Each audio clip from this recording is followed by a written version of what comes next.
सुप्रभात जैन साहब, स्वागत है आपका। बताएं सर, कौन सा जेम स्टॉक चुना? पहले सेक्टर बताओ, कौन सा सेक्टर आज? Auto ancillary. ऑटो एंसिलरी आपका ऑल टाइम फेवरेट।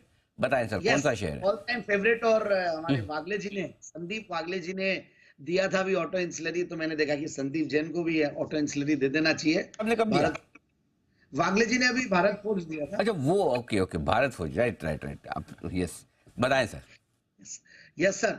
एंड पहले तो बधाइयां सर, आइडिया की लिस्टिंग के लिए बहुत अच्छा लगता है जब ऐसा पैसा रिटेल का बनता है।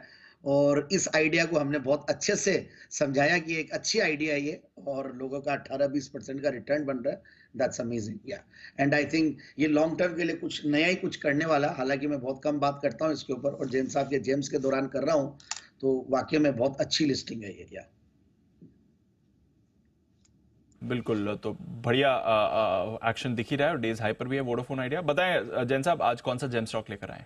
यस, आज जो स्टॉक है मेरा, वो बैंको प्रोडक्ट्स इंडिया लिमिटेड, एक बेहतरीन कंपनी। इनफैक्ट सबसे बढ़िया बात है, इसको जेम्स में मैंने काफी बार कवर किया है, 4 बार करीब पहले कवर किया हुआ है, 3 बार, और आज 4 बार, और आज ये 5वीं बार कर रहा हूँ। और हर बार टारगेट्स अचीव होते हैं, और एक 4-5 हजार करोड़ की मार्केट कैप वाली कंपनी, और गजब की ग्रोथ देने वाली कंपनी, बहुत बढ़िया डिविडेंड देने वाली कंपनी, और इंजन कूलिंग मॉड्यूल्स और सिस्टम्स बनाती है ऑटोमोटिव और इंडस्ट्रियल एप्लीकेशंस के लिए भी।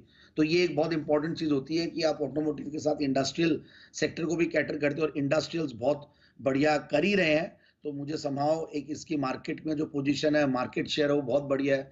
पुराने प्रोमोटर्स, 1961 से कंपनी कार्यरत, so that is also important. Ashok Leyland, Eicher, Mahindra, Indian railways, ये सारे इनके कस्टमर्स हैं। तो ये भी एक इम्पॉर्टेंट पॉइंट है, क्योंकि इंडियन रेलवेज जहां नाम आ जाए तो वैसे ही बहुत बढ़िया लगता है। और देखिए, चार्ट्स, एयर कूलर्स और ये सारे पोर्टफोलियो में है इनके, एसी कंडेंसर्स, ये सारी चीजें। और वैसे तो देखिए ठीक है, गर्मी से रिलेटेड नहीं है, बट कूलर और ये नाम आती है, और प्लस रेलवेज नाम आती ही बहुत बढ़िया सेक्टर हो जाता है। तो बट एनीवेज, मैं फंडामेंटल्स पे अगर आता हूं तो बहुत बढ़िया लगते हैं। क्रेडिट रेटिंग्स बहुत ही बढ़िया, AA, मतलब अच्छा लगता है। क्रिसिल की AA की रेटिंग दी हुई, एंड प्लस जो वैल्यूएशन है वो सस्ते हैं, 17 के पी मल्टीपल पे स्टॉक बढ़िया लगता है। डिविडेंड यील्ड 3.5% का डिविडेंड यील्ड, अच्छा खासा। Return on capital employed 25%, return on equity 24%, और पिछले 3 साल में प्रॉफिट की कैगर रही है 48% की, सेल्स की कैगर 17-18%।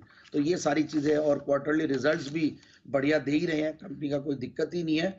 और उससे भी बढ़िया बात है कि सेल्स की ग्रोथ, प्रॉफिट की ग्रोथ, ये सब मेंटेन ही है। और कुछ रिनाउंड इन्वेस्टर्स भी स्टॉक में इन्वेस्टेड है, और मुझे ऐसा लगता है प्रोमोटर्स की भी अच्छी शेयर होल्डिंग है इसमें। और ये सारी चीजों को देखते हुए लगता है स्टॉक को इन लेवल्स पे लेना चाहिए, और आराम से 710-730 के टारगेट के लिए। 710 और 700